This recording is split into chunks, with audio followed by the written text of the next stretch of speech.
Well, I would like to welcome everyone to TRIO's 4th Annual Alumni and Professional Area Panel. I'm going to start off and have each person state their name, the major, what they had in college, name of college, and where they received their degree. We'll start with you, Marcus. Hi, my name is Marcus Washington, and my major was computer information systems. I started with ICC and went here for, well, it was a total of like 4 years. I went here for 2 years before, then 2 years, took a few years off, then came back. That's when I got into the TRIO program and stayed here for about 2.5 years, then went to ISU, graduated with computer information systems, and that's where I started working from there on. Good afternoon, Monica Arbuckle. I have a bachelor's degree in civil engineering from Prairie View A&M University. My name is Aaron White. I have a math education degree from Eastern Illinois University, and my master's degree is in college student affairs from Eastern Illinois University as well. My name is Vincent Purifoy. I have a bachelor's degree in industrial technology from Southern Illinois University, but I actually received it here at this campus through a unique program. Oh, the satellite program through SIU, but you started ICC, you got your associate. No, well, actually I started at Southern Arkansas University in Arkansas. I've been going off and on college for 12 years before I received my degree. So sometimes it takes time. Yep. Okay, starting with you, Marcus. You attended the community college. Could you just discuss your experience while you were here at Illinois Central College in the TRIO program? It was a great program here. Pretty much, TRIO program was one program that, I met Ms. Hardimon. She was the one who introduced me to a lot of benefits that could be in the TRIO programs. And Mr. Agbar Bryson too, basically. They kind of coached me through, as far as being a student here. They was always developing tools to make us a better student. And also they gave us a real talk about being an African American. So my experience at Illinois Community College, was pretty good here. It was a kind of a point where I could make mistakes, but at the same time I could pick myself back up. And they always had people who was encouraging me to you could do better, you better than that. Because at first when I went into CIS, I kind of felt like I was inferior, like I wasn't ready for that type of major. But I always had people telling me that you could do this. And then that's what helped me out in this program. So it was a good experience at Illinois Central College in the TRIO program. It's one of the best programs that's around here. And then to think about all the programs that, I was telling somebody that you didn't have to pay for. This is an excellent program where you don't have to pay anything for it, and you're getting knowledge for nothing. You know what I'm saying? So it's a really good program, and that's what happened. Okay, I would like to talk about at the four-year institution, the junior level and senior level classes. Because sometimes, as a freshman, you take your gen eds, but when you get to your junior level classes, those classes are a little bit more difficult. So we're going to Monica. Well, I didn't go to a community college to transfer, but one advice that I do have is when it did get to those harder classes. I originally started out as a mechanical engineer, and by the time I got to my junior year, I was like, oh my gosh, my GPA had failed, and really I couldn't see what did I want to do as a mechanical engineer, and it was the mechanical engineering classes that really completely turned me off from mechanical engineering. So without losing a lot of my credit hours that I had did so well in, and starting from scratch, I just switched from mechanical engineering to civil engineering, and loved the classes that I took. So I just had to I basically did a whole other junior year and a senior year, or you could say 2 senior years or whatever. So yes. What exactly is civil engineering? Civil engineering deal a lot with the engineering for municipalities. They do a lot of transportation, a lot of the signals that you see around town. So anything that it's called civil because it involves the people. It involves the people or public works type of whereas mechanical or electrical engineering, but civil deals with the people. So anything that people use that you don't typically pay for, say for instance the traffic signals, your bridges and dams, those type of your road work are designed by civil engineers. Okay, Aaron, can you talk about like the junior and senior Yeah. level classes? And actually, I took some classes over the summertime at community colleges, and sometimes I believe 1 or 2 semesters during my first 2 years at Illinois State University, because that's actually where I started off at school. I just graduated from Eastern once I transferred. I would say a big difference, and I took like class, I was an accounting major at first. So I love numbers, I just switched to math, just the other side of it. But the big difference is one thing I noticed first, taking classes, I think it was my freshman year at Illinois State, it's the huge class sizes. And then taking classes at Heartland Community College, which is right up the road from Illinois State University, just taking some math classes to try to catch up and try to make sure I'm graduating on time. It's the classroom and the professor involvement and the attention they can give to you. It's a big difference because some of those class sizes are huge. I've been in class with 300-400 students at one time compared to when I was taking a class or so at Heartland Community College. It's like 20 students in there. That professor can get more attention. They got more office hours. Just give more attention to you and can meet more your needs. When you're on that senior level classes, when you're at a four-year university, they expect you to reach out to them more so than them reaching out to you as well. So it's all put upon you. And you should be doing those things now, reaching out to professors, going to their office hours, getting their attention now. But more so when you get to those four universities, they're teaching a billion classes as well. They got maybe 500 students, so their ability to probably remember your name is less. So you got to be intentional about getting to know them, going to those special tutoring sessions or going to their office hours and those different things of that nature. But it's depending on your major, it can be more research intensive. So they don't have a lot of resources for if you're in your major now, you're in a junior, you're in senior. They don't have all those different resources available to like a general ed class where you can go to 5 different offices and get help in the area. You really need to go to that office and get that professor or that professor's GA, graduate assistant, to help you with that task. So.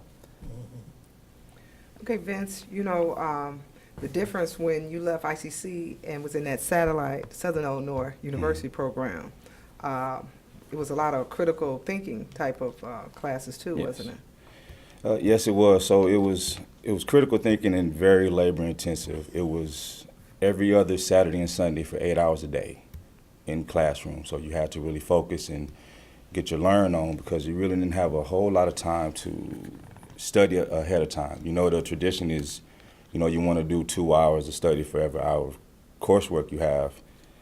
You have 16 hours in 2 days in a work week. So you're really moving.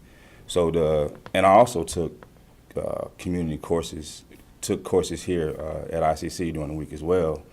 So that level of attention that the instructors can give you here was very important to me because I had a lot of questions. I didn't understand physics very well, and I was in his office daily. So it's very important to have these small classes if you're not used to the 4-year.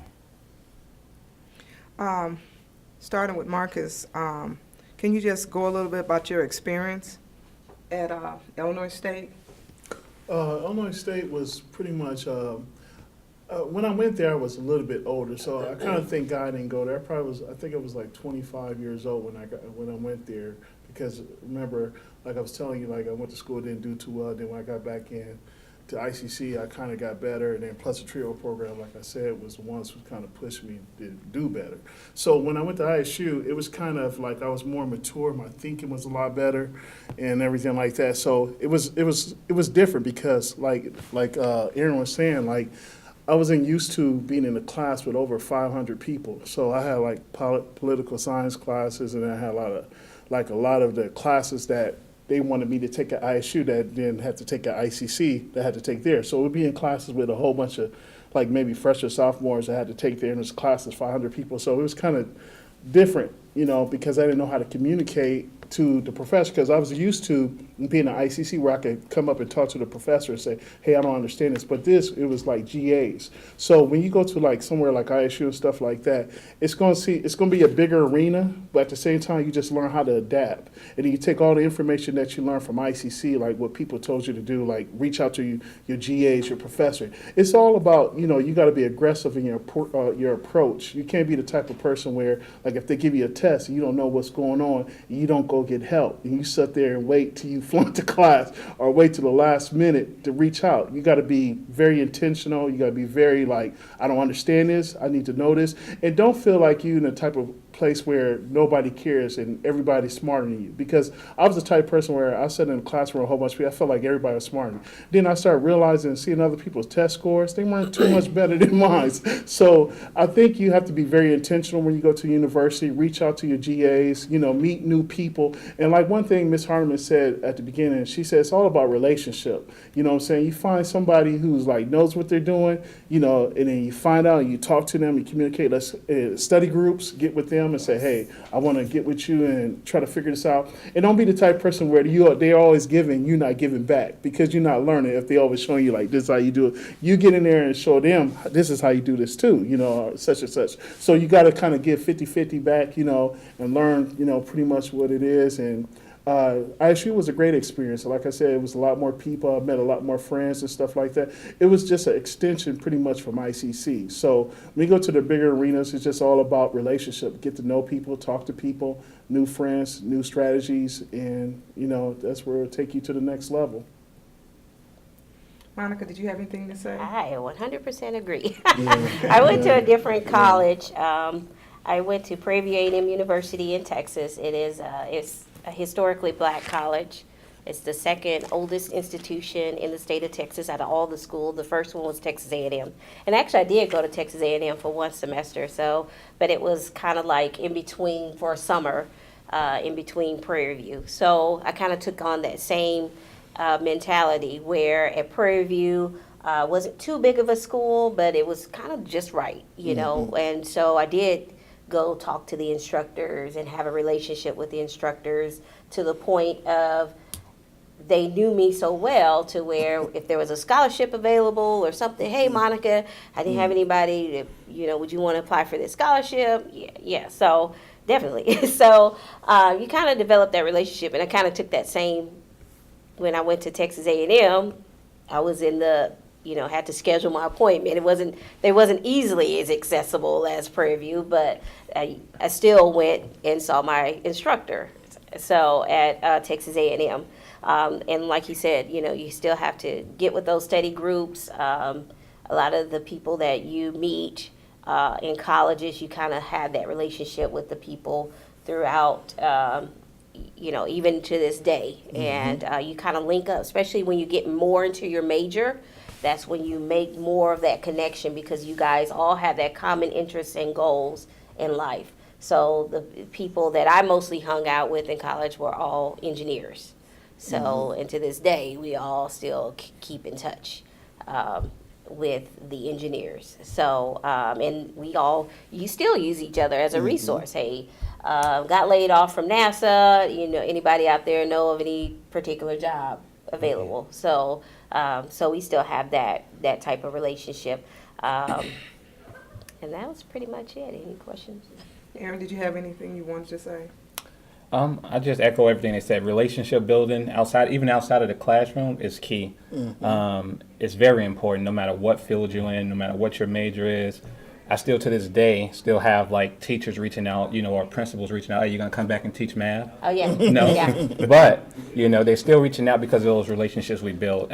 Even some of your peers at the time, I was in the Minority Teacher Education Association, which was just my peers, but right now they're principal, they're assistant principals. One of them's going to be a superintendent soon. Different people, and they rise up to different positions. You never know how they're going to be able to help you. Those relationships that you create with your friends, with professors, with grad assistants, with just anybody that's at the institution, it can go a long way. You might not notice it at that moment, but years down the road when you're looking for a job or you're trying to make a career change, they come into play. Like, oh, I know this person, they're over there. And you'll be surprised. I know your GPA is a lot. Sometimes your GPA get people to look at your resume and get people to look at you, but it's what you do outside of that that's going to actually get you through the door and get you that job. I've been on positions where on different, where it's professors, different staff members, I've been serving on like a president university search. They got 4.0 GPAs, but what separates you from the next person with a 4.0? What have you been involved in? What have you done to help this field grow? What do you do outside of the classroom, to make me want to hire you? Because depending on what field you're going into, how are you going to serve this diverse group of students, for example? If all I can tell is you got all A's, that's great, but what's your interaction with people? What are your people skills like? What have you done? So those different things are key outside of the classroom too, so involvement is crucial, and it helps your college experience overall. I mean, 4-year university, 2-year university, it doesn't matter, just get involved is what I say. Can I add to what you were saying too? Yeah. Piggyback. Yeah, one thing I thought about this while he was talking. Stuff like this where it would only be like 3 or 4 people. I used to love stuff like this because I knew that would separate me from all the other people, because I would get extra information, extra knowledge. Because like sometimes we get intimidated, like we go into like groups like this, we feel like, oh, it's not packed out. And then we feel like, oh man, it's not enough, people here. So while I'm here, this would be the perfect time to be here because this is where I could absorb all this information and I'd be like a sponge, you know what I mean? And I would just be like, man, taking all this stuff from people that the other people could be taking, but they choose not to be here. So like he said, and like she was saying too, you kind of got to figure out ways to separate yourself from everybody else because it's a competitive market out there. Like, people, like a lot of times at first I would be scared when they say like, what's your GPA? My GPA was decent at ISU, it was like about between 2.8, 3.0 for like that, but I would be scared when they said that. I'd be like, oh God. Then like he was saying, they'll start asking like, well, okay, well, what type of person are you? And then once they start hearing me talk, like, okay, he sounds like he's a team player and he's a go-getter. He's just not going to settle. And then if he don't know something, he's going to dig and dig until you find out. So you have to figure out what's going to separate you from everybody else because that's just a starting process where they say, what's your GPA? Okay, where you worked at. Then they want to get to know you. And then because they'll find like a diamond in the rough, they'll be like, oh, this guy really has a lot of potential. So I think you just gotta really figure ways to separate yourself from everybody else. Vince, did you have any comments? Oh, no, I think the panel pretty much summed it up. Just step outside of your comfort zone. Mm-hmm. Get involved. Absolutely. You don't have to be the cool kid in class all the time. Do things that the other kids aren't. Something I want to say too, it'd be really good to try to have a mentor. I think that's very important. Mm-hmm. I've talked to a lot of students that had a mentor and it made a world of a difference. Mm-hmm. I was at a conference a while back and this guy said he had a mentor and the mentor opened up to other people. Mm-hmm. He's traveling across the country now. He's been on the Oprah show and he Mm-hmm. said because of the mentor and the mentor's contacts and things that he listened to, and he said a lot of times, depending on where you're at, sometimes you don't listen. Right. Sometimes you think that you got it and you know it all. Yeah. But the main thing, you've got to be open to change. But the main thing to know, you don't know it all. Right. And you got to be able Right. to listen. Absolutely. Okay. Your current employer, discuss your job duties and kind of experience in the workforce. Marcus. Okay, I'll be real quick. I'm an IT programmer, software application developer, and basically what they call us. We really programmers, but they give us so many titles. The title changes every 3 or 4 years. It's like either a developer or a software engineer, and the IT field they change so much, and that's one great thing about IT. Basically, at my job, what I do right now is we build interfaces that communicates with robots. So, like, if Caterpillar has like a tractor or something like that, they need some kind of front-end GUI, graphical user interface, to communicate with the stuff that's on the tractor, as far as to move the arm and everything like that. So what we do is we write programs that basically where people like normal humans can go in there and they say like click here, click here, click here, and makes the robot moves and stuff like that. So that's currently what we're doing right now. And I love IT. IT is a great field. It's a field that it's always going to be changing. You're always going to be in school. Get used to it. I feel what he said. It's like you're forever in school, But it's a good thing because I always believe in this theory. Like if you quit learning, you kind of quit living. You're always going to be learning. You should never be to the point where you feel like I don't have to learn anything else. And like you said, always be like the type of person like Ms. Hardimon was saying, like where you don't know it all. Because if you don't know it all, you're going to be searching for the truth. You know what I mean? So you never get to the point where you be like, I know it all, and I can, you don't gotta tell me nothing. We're like that, or you don't have to tell me nothing, shall I say? But I was the type of person where, like I said, IT is a great field, and it's the type of field that I'm always gonna be learning, and that's pretty much what my job is right now, and that's where my career been is IT. Now, you also do something with Midstate, right? Yeah, I actually teach IT classes with Mid-State College. You could teach at like junior colleges and city colleges with a bachelor's degree and experience. I like to go to the level of teaching at university, but I need a master's to do that. I just need to take the time to do that. I haven't did it yet, but I'll see if it's in my. I got so much going on, but I actually teach classes at Mid-State, and then it's just all about experience. I talk about database, I talk about programming, teach classes on basically algorithms and everything like that. So. One thing about it, this field you go into, you can go wherever you want to. It's like you could do your little business, you could work somewhere, and, there's always kind of avenues where you can make money because everybody want to learn how to use a computer or everybody want a computer to do this and everything like that. And I love the field I'm in. Monica? He took words out of my mouth. Oh, I'm sorry. No, I remember I was a civil engineer. I started right after college working for the Illinois Department of Transportation. I worked there for about 9 years as a design engineer and in construction. They kind of floated the engineers around. So part of the season we would be out on a construction site doing inspections, and then the other time we would be inside doing highway design and designing highway plans. I left after 9 years to be a stay-at-home mom, and in the meantime, my husband and I, we started a construction company. Awesome. And then after a while of doing that, some of the money, some of our clients that we had projects with, some of their money ran out. We had a lot of jobs with housing authorities and stuff like that. So when their money kind of ran out, kind of shut down the business, and then I started working for ICC.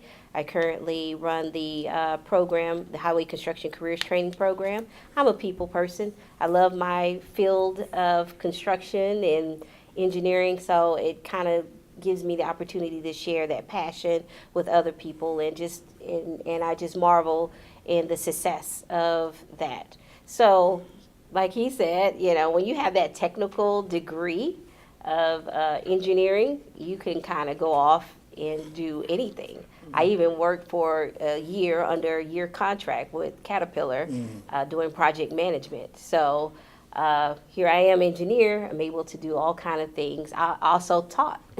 At my kids' school, when I was kind of like a stay-at-home mom, I worked part-time at their school teaching math and science. So if you're an engineer, not to knock any other majors out, but you can kind of go, you don't really see the opposite. You don't see teachers or whatever going to become engineers. You kind of see engineers kind of branching off and doing those other type of jobs. So a lot of my friends now that are engineers are now teachers and instructors and working all kind of project management and all kind of other fields. So. Aaron? I always worked in education. I've always been higher education. As I stated earlier, my bachelor's is in math education. So I used to be a teacher. I used to teach middle school and high school mathematics for 2.5 years, and I decided to go back to grad school. I figured K through 12 education in Illinois wasn't working for me, so I went into higher ed as well. So I did my master's at Eastern as well. I started off right down the road at Illinois Wesleyan University. So with my master's degree at Illinois Wesleyan, I was in their housing department for the last 4 years, doing various tasks, mostly dealing with students, whether it's conduct related or whether it's emergency crisis, mental health, different things of that nature, student program and things of. It just depends on the day you ask me what's going on. I switched over to the role I'm currently in now. the company I work for now is called Capstone on Campus Management, but it's for ICC. So if you don't know, I'm right next door over at Campus House. I'm the director of housing over here. I've been there since July. My task is it's kind of the student affairs world and the business world combined. Because on any day I'm dealing with students dealing with conduct, different programs going on, and then I go in a room full of bankers and talk about numbers. You know, the foundation that's here at ICC, that's who really employs the company that I work for, and we go through them. So my day, it ranges. You know, over at Campus Housing, we got residential life, where that's part of the programs put on by the RAs, the conduct things going on. We got the operations side, as far as, you know, getting people to live in Campus Housing, getting licenses out, leases out. And then you got the other side, the business world, where I'm doing a million reports on, creating like fiscal reports for the next year, and just a various different tasks. So any day can be different. None of my days go as planned, because if a student walk in with emergency, you know, that succeeds everything else I got going on. So, and it can vary. You know, mental health is a big thing that's going on. So, yeah, it just depends on the day and the task. I'm trying to think of anything else in relation. But no, it's pretty much cover it. Okay, Vince. Currently, I'm a quality assurance specialist for the Department of Defense. I deal mainly with ammunition. I go do a lot of what they call first article tests to make sure everything is functioning properly. All the metal is the right length and width, and you know, you don't drop it and it just explodes on you. So let's say, for example, this cup, you'd think that it's just a simple cup, but it's actually someone out there that measures the width of everything and how much weight it can hold, how much liquid it will hold. So I'm I guess you could say, the guy behind the scenes to make sure everything works properly. Okay. Another good question is the culture of your organization. And that's the deciding factor sometimes when a person gets hired, and sometimes they're not a good fit. I've heard that several times. And sometimes you have to make yourself a fit at a particular company.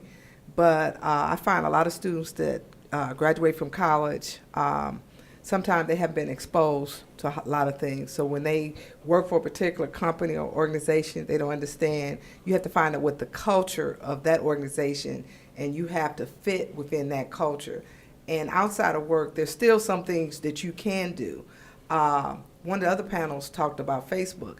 I've had students where they were offered positions, and companies looked at their Twitter account and they rescinded the offers because they felt they didn't want people working for their company that carried themselves in that particular way. And I think this generation feels they tell everything. I mean, every single thing. And you have to find that certain companies have a certain reputation and they want certain type of people.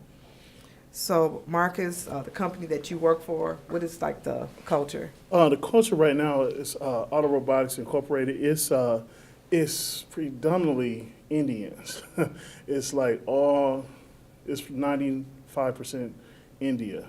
And what helped me is going to ICC, because I had, like, in a lot of my programming classes, I had a lot of guys from India who was pretty much I had to communicate with and kind of learn, you know, the culture and everything like that. Right now, I've learned how to, when you first go in these jobs for like that, first thing, make a long story short, you gotta be quiet and be really like subjective to how everything is going around you. You know what I mean? Like, watch what hours people like leave. You know, how do people communicate to their boss? Because a lot of times you go in there and you have this conception or this preconception that you think like everything should be like this way, or this how it was at my other job. You got to kind of learn the culture. You got to be quiet and just learn it. And then even before you even get in there, you have to make sure you do the precursors like Facebook and Twitter, all that stuff like that. You can't leave all your dirty laundry out there on that social media. I mean, it's dangerous, you know what I mean? Because if people want to know about you, all they're going to do is go in that search and type your name in there, and everything comes up about you. Even in Google, you know what I mean? You'll find out stuff, like go type your name in Google, you'll see your last address for the last 10 years. You have to be very careful of what information you release out there. Like you might say something like you may feel some certain way, you might want to curse somebody out. No, you don't do it there because people will find out about you. And the first thing they say, like, I really want to hire this guy, but once I find out about what he does and how he treated this other person, I don't even really want to hire them.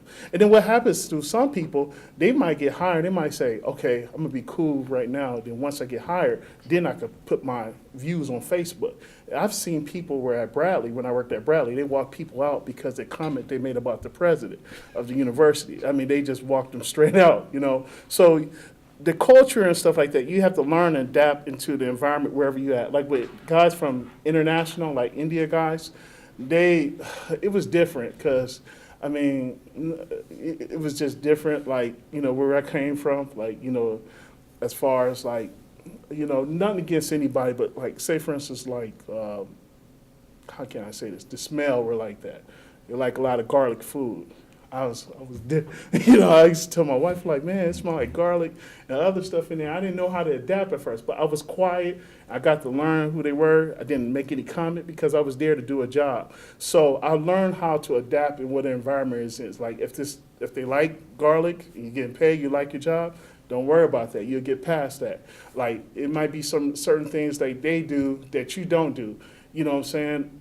You have to learn how to adapt because you got to realize everybody don't come from the same background you came from. So you have to just learn how to adapt. And you have to stay focused. Like, if this is my job, what I got to do, you know, or what I have to do, I can't be concerned with this person next to me. If it become hostile environment, then you go look for another job. But you never voice your opinion and go off the handle and say, hey, I can't stay. Because what happens is they'll write you up, and that goes into your HR file. So by the time you go to the next job, they say, what type of person? They might not expose who you are, but they'll say something to give, you know, idea that this is not a good person to hire for your job. So you have to be careful in what type of environment you go in. I've learned, like with this job I'm in now, I'm cool with everybody. I learn how to talk to them, communicate to them. Sometimes they say language, the India guys, they talk real fast. I don't understand them. And I tell them, like, hey, you know, hey, I'm having a hard time understanding you. I know it's because of me. I don't understand what you're saying. You're saying it real fast. And I know it's not any kind of deficiency you have. It's just I have to catch up to you. You know what I mean? I try to humble myself so he can understand where I'm coming from. And they say, you know, then as we talk, then I get to know not their language, but how they communicate and everything like that. A lot of times, things like they walk up close to you and talk to you, and then sometimes you be like, you know, back up. You know, you don't have to talk to me so close. But I've learned it's not that they're trying to come into your territory. That's just how they communicate. So I've learned how to to adapt in that type of environment, and it's been really cool since because it learned me not to think one-sided. Like, you know, I'm used to always hanging around African American or Caucasian. I know how to be international, you know, so it might be preparing you for, if you go to another country, how to communicate with people who's not like you, you know, something like that. So to me, it's all about just learning how to adapt in the type of environment you're in.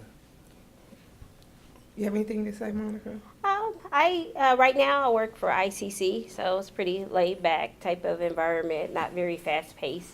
But I did come from work pretty, you know, a lot of jobs where when I used to work as a engineer in construction, it is kind of fast paced, and that's kind of the reason why I don't work as a civil engineer right now, because it's not conducive to my lifestyle when you have kids. One of the things about working in construction, number one, you have to be willing to travel.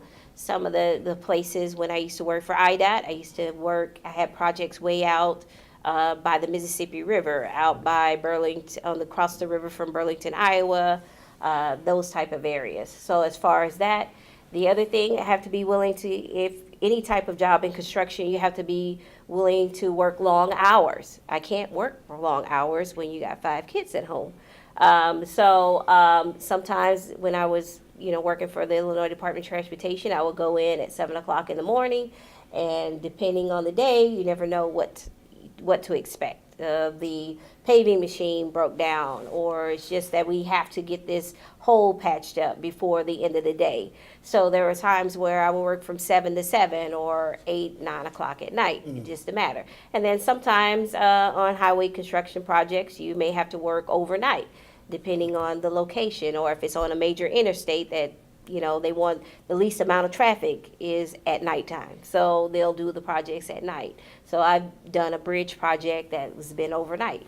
So you have to be willing to travel, work long hours, and a lot of times construction is very physical. So you have to be physically able to do the work if you're interested in construction.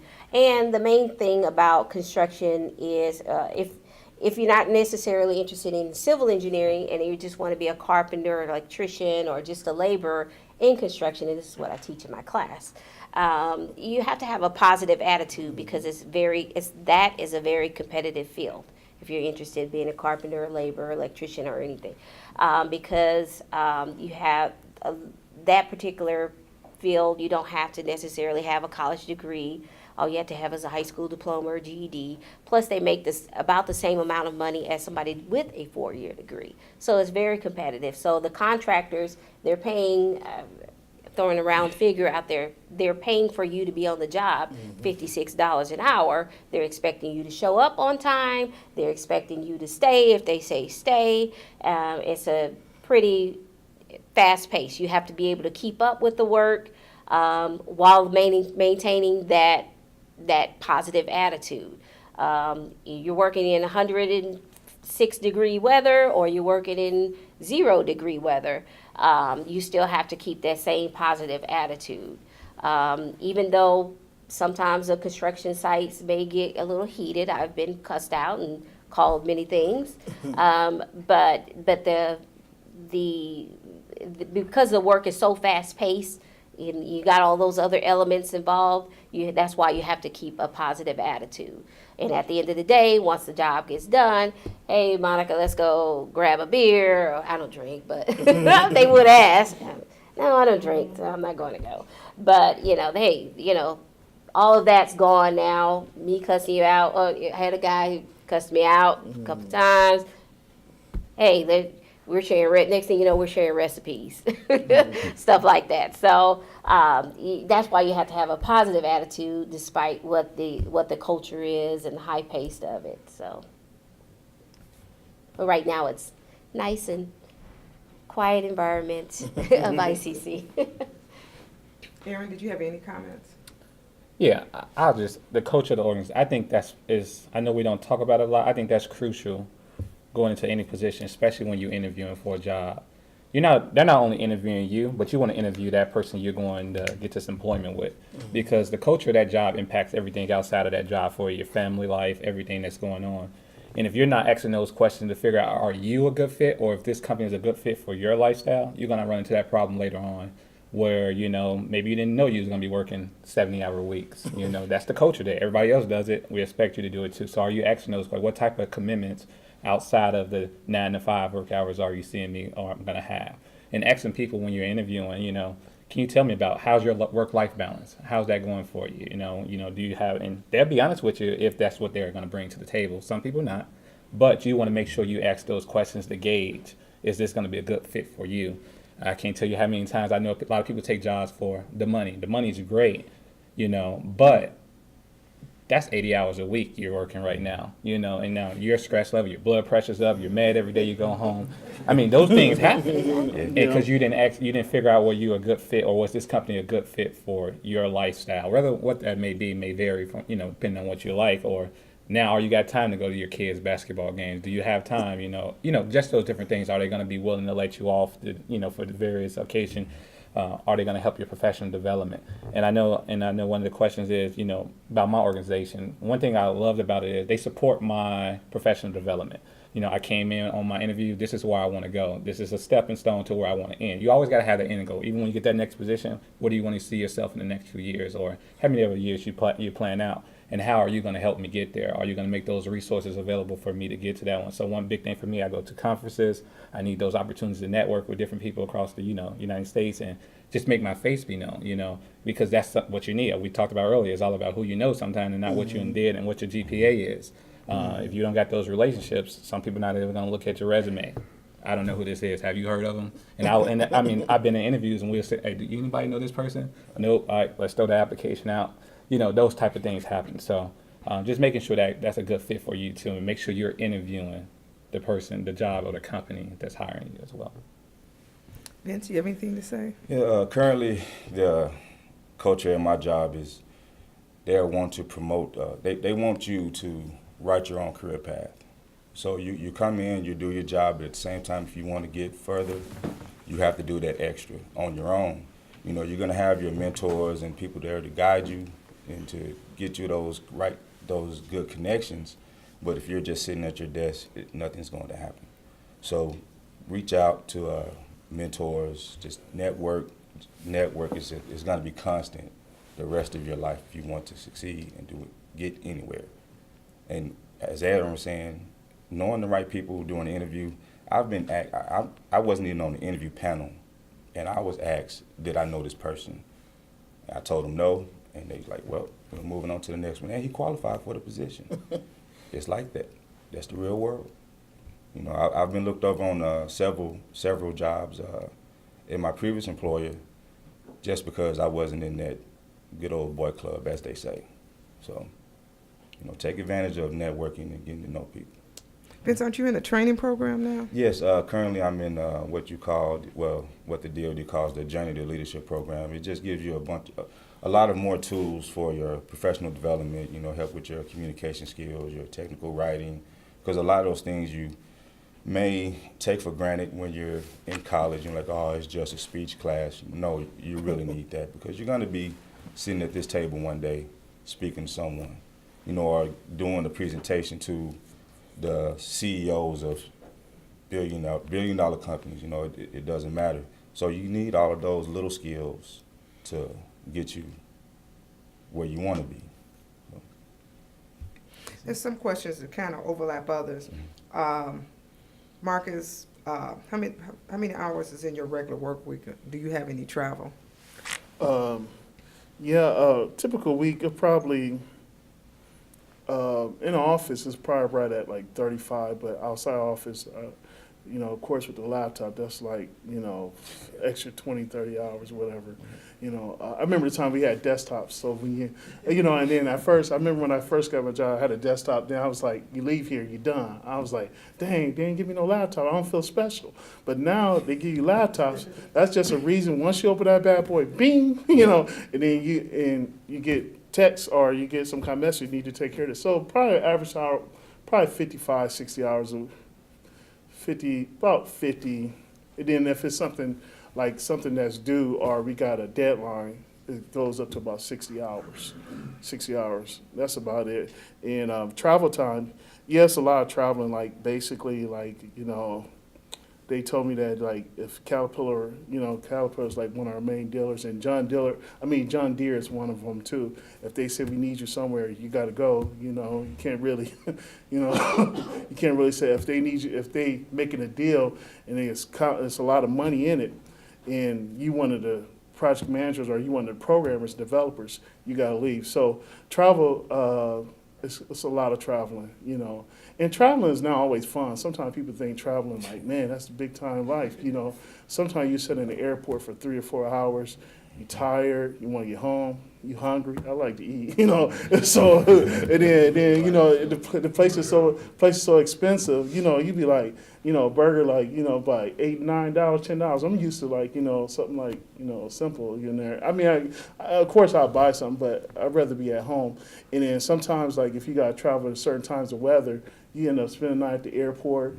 And then sometimes like, you know, I mean the travel, like I said, it's a good thing, but it's not all what it's like cranked up to be. Like, you know, people be like, you know, you make a lot of money. Sometimes they send the people who like, you know, the lower level people to go travel because a lot of higher us people, they rather travel vacations like, you know, the islands or something like that. But you got to travel to other business, which is fine. You got to do what you got to do. It's all about the culture. If they send you till you get that position, like Vincent was saying, like until you get to that level where like that, you just got to do whatever you got to do to adapt, and then the relationship and the network. So traveling is good. I mean, traveling is fine. It's a lot of traveling, a lot of hours, and you just make it work. That's all. Anybody else have any comments concerning that? I know, Vince, you travel. Yeah, I travel quite a bit. I'm required to travel 40% of the year. Wow. And it's, You may have an 8-hour day, you might have an 18-hour day, 5 days a week. The longest I've been gone from home in one stretch was 2 weeks, and those were 18-hour days. So, it's very taxing on your personal life, but, you have to do what you have to do to get to where you want to go. That's why I say, plant the seeds now and just watch it grow. You're going to have these types of things happen. Well, yeah, and another thing is, as Aaron was saying, ask your employer, is there travel involved? Because when I first got the position, the announcement said 20% travel. When I gave it to me, it was 40% travel. So things change rapidly, and you just have to adjust. Okay. Is there a particular dress code for your organization? Anyone? It's not a typical, I said business casual for my office in particular, but I don't know. It's different depending on what you're doing. Some days I might be in an apartment, so I have to put on jeans. I'm going to be going to different apartments, helping my maintenance supervisor out, so I'll throw on jeans and different things. But if I know I'm going to be involved with different people, it's just me personally. That's just my personal. I like to wear ties. I like to wear shirts and ties. That's a personal preference that when I was a teacher, I didn't have a choice. You come in with a suit every day. And then when I was in my grad assistant, you had to wear a suit every day. I'd rather overdress for a situation than underdress any day of the week. So that's just my personal preference. But still business casual. You want to, and I know you don't want to look like the student. That's why I tell the employees, and that's why I was told since I entered student affairs, you don't want to look like the student that's walking in. They might be just waking up going to class. Do you want to look like that as well? Yeah. So I just use that level of engagement to how I'm gonna dress every day. So. Yeah. So at my job, it's business casual. You can wear jeans and T-shirts, but if you're looking for any type of promotion, they're not gonna want you. They'll keep you where you're at. But I've been told, and these are the types of things that are off the books. Start wearing ties, dress nice, even on Fridays where it's casual day. You just have to make yourself stand out, and just be different. There's a lot of things that you will learn from trial and error that'll get you where you want to go. And appearance is a nice piece of it. Okay. I was told, Go ahead. like interviews, this helped me out a lot, is that when you go to interviews, you might already know this, they say it's like certain colors, like navy blue and a dark suit. So, I know you probably think that's mundane, but it actually helps, because one of the things I remember in an interview, they said, like, remember how you was dressed, we didn't have no problem with that, because I hate to say it, sometimes it's expected of us, as African Americans, like, we don't know how to adapt in the society and stuff like that. Like, we don't know how to carry ourselves in a professional manner. And when we can carry ourselves, we don't have to lose who we are, forget who we are, but we can be professional. So, like, when it's time to go for the interviews and stuff, you got to clean up, like, the haircut, everything like that. You got to be able to, a lot of times, like, man, well, I got to change who I am. But that's how you learn how to adapt in the, the environment we work in. So, like they were saying, just, be professional, navy blue, dark color suits.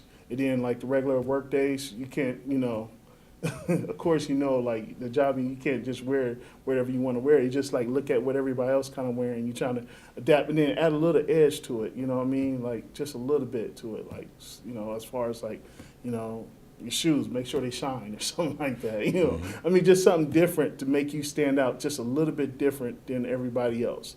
Because you don't want to be like, look at everybody else, like everybody look like a potato, everybody looks the same, nobody looks different. You want to be the one that looks like something different from everybody else.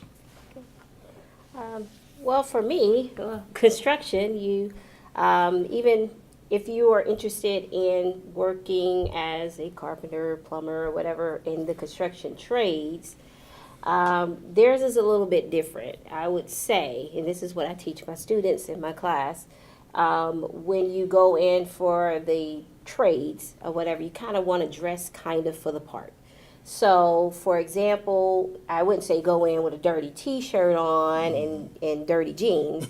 You still will probably wear a shirt like Vincent has on, but with some jeans and some nice boots. Still want your shirt tucked in with a belt. And don't, should I go there? Yeah, go there. Don't try to fool us by wearing your pants like semi halfway down, but your shirt just barely covering it, so people can't necessarily tell you got your pants sagging, but your pants are really sagging. So, so I mean, just for that moment, please, just for a 30-minute interview, just go out your norm for 30 minutes. Go outside your comfort zone. We're talking about a major job for the trades. We're talking about $56 an hour. We're talking about a career. We're not just talking about a job at McDonald's. All of us are here because we're talking about a career.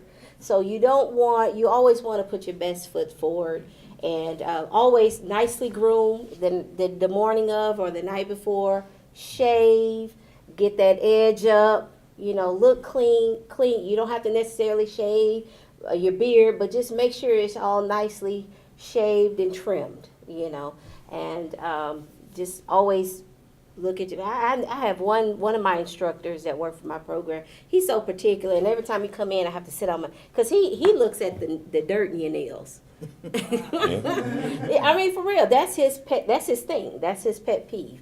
He looks at people's nails and to see if and he's in construction. I'm like, really? My hands I used to deal with a lot of concrete, so my hands are very rough. But that's his thing. So you never know who you're sitting in front of or who you're trying to make that impression. Monica, I would like to add something. Yes, for the interview, but I've seen people do that, and then when they get the job, they think they could just do anything. In the trades, there's a double standard.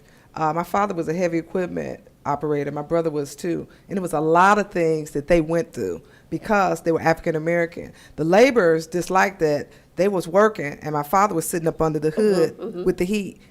So my main thing is we do things, but once you get the job, you still have to carry yourself a certain way. And in construction, please don't go sagging your pants because with that culture, that is a definite negative. Right. Definite. And it's a safety issue too. It slows down your productivity.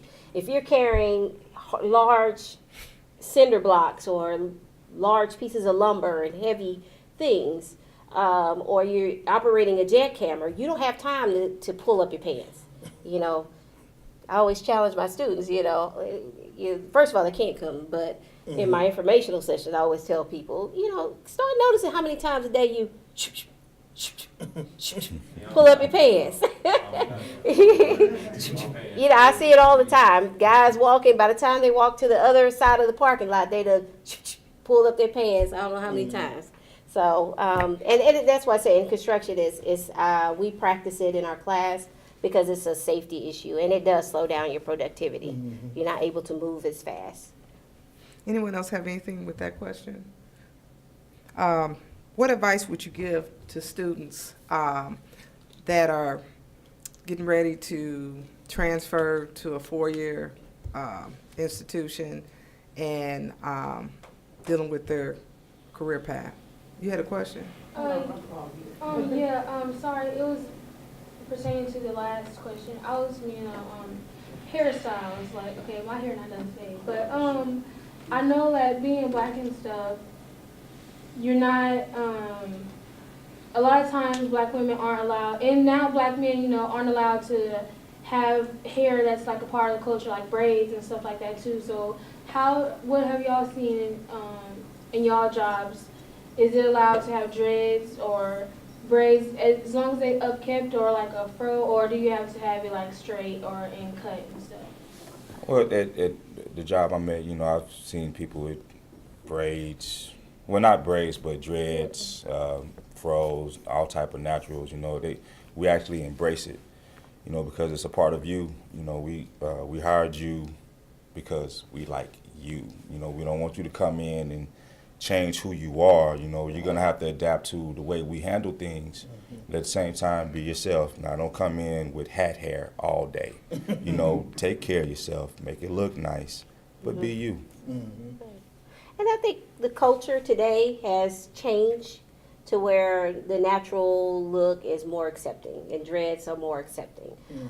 For construction, sometimes the dreads or whatever may be a safety issue. If you're bending over, your hair could get caught on something. Moving Or equipment. you can't, I had a lot of my students had trouble wearing hard hats because they had so much hair.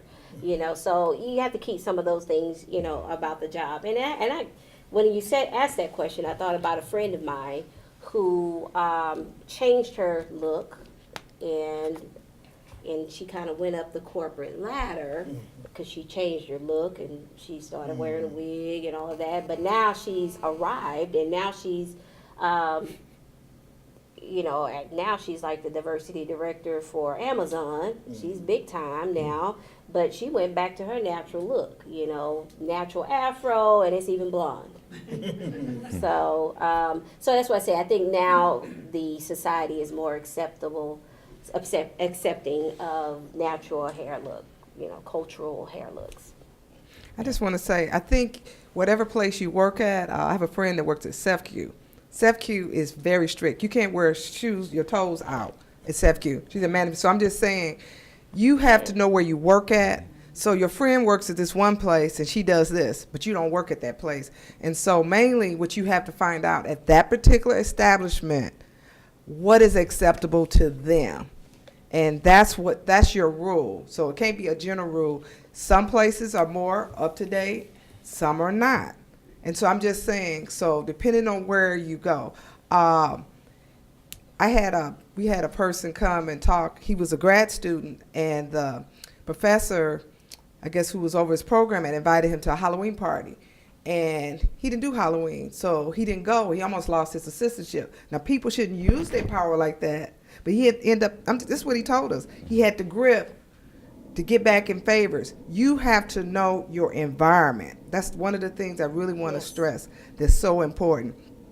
Everybody is not fair.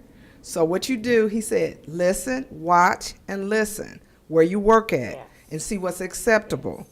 And I think you can wear natural hair, but it needs to look groomed. Sometimes people look like they just got up out of bed. Right. Really. Oh my gosh. You shouldn't wear a satin hat to work. Right. But I'm just saying, there's some things you just don't do. You don't wear your pajamas to work. And so the younger generation felt like, I'm here, I'm doing my job. No. So mainly, if you get anything today, you have to look at the particular establishment that you're working at, and that's how you will gauge what you can do. Yeah, and I think it goes back to that culture fit. Research the institution. You best believe before I came, even though I work for Capstone, I knew about 7 to 8 people that work at ICC. I go into their Facebook page, and it's public, and I want to see what type of individuals work at the institution. I'm looking at hairstyles. Okay, no one here has the fro out. No one. Even the student pictures on the website. None of these students seem to be, they don't have that Afrocentric look, or they're not showing minority students. I look for all those things because I'm researching that institution that I'm about to go spend however much time possible there, and I want to know. I'm not cutting my beard. That's just me personally. I don't feel like cutting it. I'm not going to cut it for the position I want. I might need to look somewhere else. That's just a personal. What do you value as your own self? It might not be a fit for you. You need to go somewhere else. I know I got a lot of female friends who have the locks and have the dreads, and in some places won't even once they get there, but once they see them, they're qualified, but they're not getting a job offer, not because they wasn't qualified for it, because they had that hairstyle. And some people are not willing to change those things, and I'm not in a position to tell them when to change what they find, what they identify as. That's not my place. But if you feel that strongly about it, my advice to you is find a place that's going to accept you for who you are. Because if you don't, you switch your hairstyle, you do this, and you don't get to that position where you can be yourself, you're not going to be happy. Just to be honest with you. So. The last question, and then we'll open up for questions. What is the most rewarding aspect of your job? Starting with you, Marcus. Basically to do what I love to do. I love to program. I love to write software and write, algorithms and stuff like that. And that's like the most rewarding. One thing about it, when you're in school here, you have an opportunity to find a passion you love to do. Imagine getting paid for something you love to do. It's nothing like that. And I thank God, and it's just one thing that, that I did. I found my passion. I found what I like to do. So, while you're here, seek out what you like to do. And like Ms. Harmon said, sometimes you may go in a field where you might not, you like, this field don't look like the field for me because I'm not really liking it or I'm not feeling it or my grades is not well. Sometimes by going in a direction that you thought was right, it'll kind of point you in the direction you need to go. That was someone like me. I went to one field like psychology, didn't like it. Then I went into another field that I like, you know what I'm saying? So sometimes you just got to go, just move into wherever you think you might want to be. And then God will kind of, or somebody will lead you in the right direction, like, okay, I like doing this. So then, you'll go more into the field. And then one thing about it, once you find what you like to do and you have the passion what you want to do, you'll stay there. You'll be like, I don't feel like going. I really love going to work. You have your bad days, but at the same time, you really like what you do. We're like that. So that is one of my most rewarding aspects of my job, being able to, take care of, family and take care of everything like that, and being able to pay bills, you know what I'm saying? Sometimes people would be like, man, you work just to pay bills? Yeah, pay bills and do other stuff like that. But I thank God for it. A lot of people be like it's not a big deal, but it is a big deal. You know what I'm saying? And then also finding what you really love to do. You know what I mean? Because you think about it, you're gonna be doing these for a lot of years. Don't get into a field like I hate where I work at. And then you sit up there and you're miserable all day. I've seen friends and people, colleagues who graduate, like I really don't like what I do, but they pay me well. But they stressed, their health is declining, and there's just so much going on. So, find what you love to do. And believe it or not, one more thing, if you find what you do, like some people find that like, it don't make enough money in the field where I'm at, what I really want to do. That's really not true because, believe it or not, you go in a field that you're not paid a lot. If you become the best at it and great at it, people are going to pay you big money to do wherever you do. Like if you make these charges and they say, oh, he's good, he's really good. Okay, well, we got to pay this person. So don't be scared to say, scared to say, I don't want to go in the field because they don't pay that amount of money. Don't worry about that. That will work out itself. You might have to spend some time at it, but you'll get the money that you deserve to do if you stick to what you're doing, the path you're going. So the most rewarding aspect is the passion for what you want to do. And I love what I'm doing right now, and that's my rewarding aspect of my job. As for me,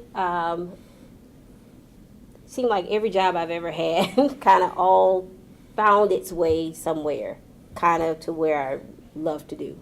I love to do what I do now because it takes all the other stuff that I love and it kind of all puts it in one place. I love construction, but I can't be out there working in construction right now, but I get to share that passion with the students that I have here at ICC. So I put that aspect in, and I love math. I teach this, I have instructors that teach the math, but I help out sometimes with the math in the class. Project management. I used to do project management for Caterpillar. So I kind of incorporate those tools and skills that I learned from project management into the job that I do now. So right now what I do is pretty much, it may not be the most money, but it's the most gratifying. And I think the most gratifying about my job is pouring into what I love into other people and seeing them and seeing their success. Because a lot of the students that come through my program, they come in and then they leave and they end up getting a job greater than what they did before they got into the class. They're not working the minimum wage jobs now. Now they're able to get off of public assistance and provide for their families. So I think that's the greatest reward. I would say the greatest reward of my job is getting to work with students who are from a similar background as me. I'm from Chicago, so for the west side of Chicago, and going to college was the first time I really left Chicago. And it's the first time you realize, oh, it's more to the world now than just the block I grew up on, or just the guys around. And it was a culture shock when I first went to Illinois State. I went there in the summertime. Of course, I played football, so I was with my teammates. But when students got there, it was like, whoa, I'm the only black kid in this class of 400 students. So it's a culture shock to you. You're like, whoa, what's going on? But helping those students, because I feel like a lot of people helped me. Once I got there, it was resource, it was people. It wasn't always professors. Sometimes it was, staff members. I'm in my minority affairs office there. They was very intentional about helping me succeed and helping me get to the next level. And that's what I love about my job. I mean, I didn't know college student affairs was a path. Even when I was teaching, it was till someone pulled me to the side. You're like, you can go back and work in the college atmosphere now as a faculty member, but in a staff role and student affairs, and get to help the students that are just like you. And I loved it ever since then. And some students, and I was the same way. You don't always see that someone's trying to help you, because right now, sometimes most of the time I interact with a student is because they did something. They're messed up in some type of way. So they're, it's a little bit, we meet on that negative ground always, and I try to spin it to a positive, But I done had students come up where I'll tell them, well, I don't think you should be here this semester, and they'll come back the next year like, I really needed that time off because it gave me the time to reflect on, things I need to take care of at home or, personal life, and now they're back and they're really prepared to succeed and, and be a student and get through their academics as well. So that's what's rewarding to me. It's not for say, it's just seeing other people succeed, and especially when they feel like no one else there to help them and seeing them grow. So, and sometimes that might be 2 or 3 years later when they come back and tell you like, thank you. I get emails all the time, or people get jobs like, hey, I remember that what you told us, and the mentoring group we had 4 years ago, I used that same skill and it helped me get this job. So that's what it's about for me. Yeah, if I can just back up one question that just give a little bit of advice. So transitioning from the 2-year going to a 4-year, the advice I would give is get those course catalogs, map out your own plan on what classes you're going to take, when you're going to take them, because you got to understand some courses only offered spring, summer, or fall. You just can't just take them whenever you want to. But, and to get to the next question, the most rewarding aspect of my job is the ability to provide for my family on the personal level. But on the professional level is introducing diversity into my employer, because they have a high rate of Caucasian workers, and they're trying to reverse that. And we formed special emphasis teams, and we're going out to colleges recruiting, trying to get Indian, Native American, African American, whatever you are there if you want the position or you qualified for it. We're just not going to give it to you just because you're black. Life doesn't work like that. You still have to grind and get it. So, yeah, that's the best thing about my job. Are there any questions for the panel? Mr. Purifoy, it says that you are the quality assurance specialist, Department of Defense. Mm-hmm. So what's the difference for you? What's the difference between a specialist and like a manager? Like, I know you specialize, but like how? Well, the quality assurance specialist is, you could say, the top level, when they put the job announcement out. But once you get in the department, you are a production quality manager.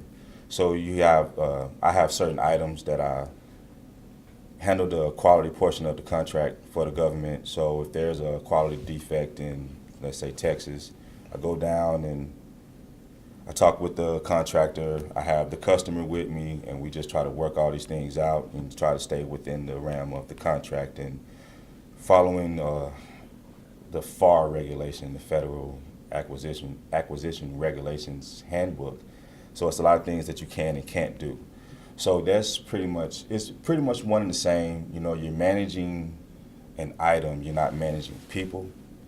But at the same time, my role is playing the middleman. So technically you are managing, because you have to deal with the personalities over here that's mad because the contractor is late, and then dealing with the contractor mad because they're just having a lot of issues, and we have to give them direction on how to fix it or accept the way they want to fix it. So that's kind of did I answer your question? Mm-hmm. Okay. So Vince, you also deal with bombs too, right? Yes. So bullets. Well, it's basically the building that I work in. We handle roughly, I'll say 98% of the Army's ammunition for the world.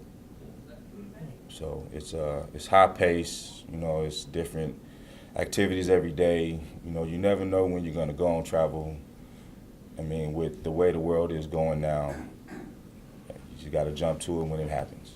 So. You had mentioned to me that that clearance when you got that job, if you'd had a speeding ticket, you wouldn't have been hired. Yeah. So working for the government, more than likely you will go through a security clearance. It takes, on average, 6 months, but depending on what level of security clearance you have, it may take 10 years. So they go back. This particular clearance I went back 7 years. But during the time that they're checking your background, if you get a speeding ticket over $200, you automatically disqualify yourself. So it's you have to be ready for it. And yes, they check your Facebook, Twitter, all of that. When they look at your background, they look at everything. They look at your brothers, your sisters, every address you had. If you have to map out from every place you move from within that 7-year period, and if there's a 1-day gap, you have to justify that day. You have to remember all of that. So yeah. What do you mean by 1 day gap? So let's say you stay in Peoria from January 1st to February 28th. And at one location, and then you move locations, and you put down on the application March 1st or March 2nd to whenever. March 1st, what did you do? What happened during that day? Why is this missing? There's no gaps in those background checks. None. So, and they look at everything. I have a question. How can they look at your Facebook if it's private? Our It's last, not private. panel they have equipment. Yeah. I had a person here from HR last year. They have equipment that they can do it. That's what she told us. They got equipment. It's called web crawlers. Yeah. They send out, they get certain clearance, like, for instance, the military, or certain people like Caliper who got money. They could pay for this expensive software, and then they could, like, what you think is private is not private. You know what I mean? You'd be amazed how much information they could pull about you, and everything like that. Imagine the stuff you just released, like just put on Facebook. Imagine, they could get that, then they could go back even deeper and find out information about you. You know what I mean? It just depends the type of employer you're dealing with. If they want to find out extensive information, then what happened? They come up with some kind of process of you, and then based upon these numbers and everything like that, they can say what type of person you are. It's like these crazy algorithms they do, like this is a person who has a temper.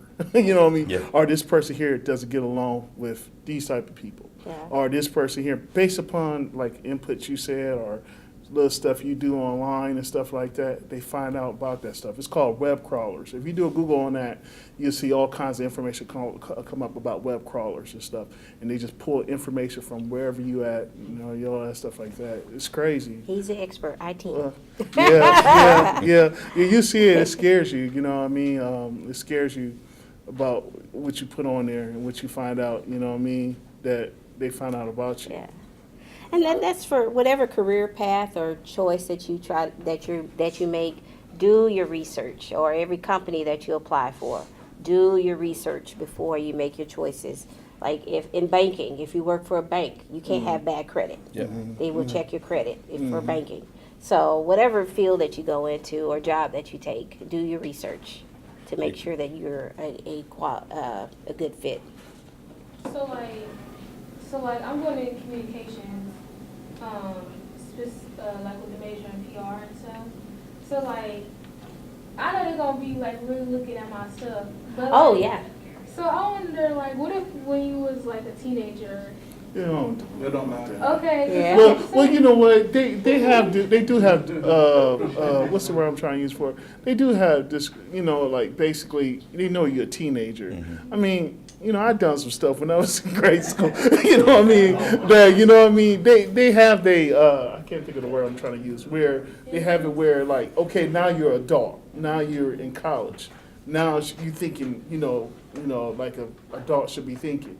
And, if you did something, you don't have to worry about that. You know what I mean? But from this point forward, just be careful what you put on Facebook. And don't engage in some of these conversations. And then watch what people, like, tag you on like just craziness. They might tag you on Facebook. Like if it's crazy, you'd be like, untag me. You know, go in there and click untag me. Don't put me on this. You know what I mean? If it say something about like our president Donald Trump. Yeah, especially if you're running a PR. Even though, yeah. Even though you want to make a comment, don't Yeah. make it on Facebook. Yeah. Or Twitter. Messenger. There you go, Messenger. Yeah, or say it out loud. Okay, so they can't put it back to you like, don't say no stuff like I hate my president and stuff like that. Yeah, You know especially what I mean? if you're going into communications because Yeah. you don't want to seem biased.